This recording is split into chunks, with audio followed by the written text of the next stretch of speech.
Asia political risk analyst. He joins us now from the Taiwanese capital, Taipei. Good to have you with us, Ross. Describe to us how it felt where you were in Taipei.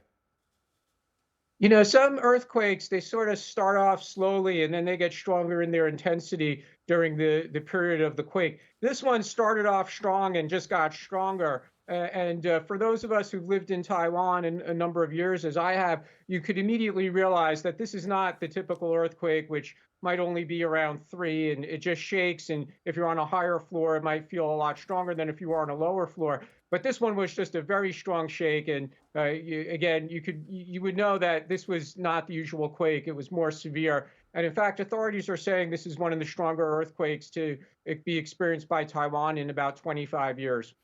That's right. It has been described as Taiwan's strongest earthquake in a quarter of a century. Taiwanese media have been broadcasting images from across the country, including in Hualien, near the epicenter of the quake, which is further south where you are. What do we know about the damage that's been sustained in the city and how people have been affected by the earthquake?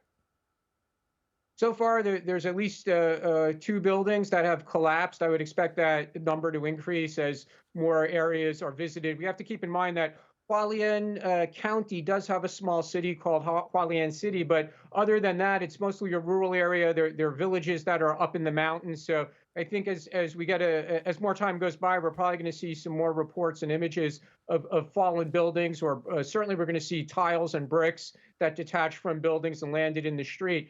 There's a number of places around Taiwan at the moment that have blackouts. And also keeping in mind that the central spine of Taiwan Island is very mountainous. There are a lot of images that are being shown on the news programs at the moment of landslides in the mountains. So again, I think we're going to see more reports of that. A number of places around Taiwan, the authorities have declared that today will be a no work and no school day, so that buildings can be carefully assessed for any earthquake damage. And in some places, rail lines have come to a halt while authorities walk around the outdoor rail lines and check that the trestles are safe to travel on.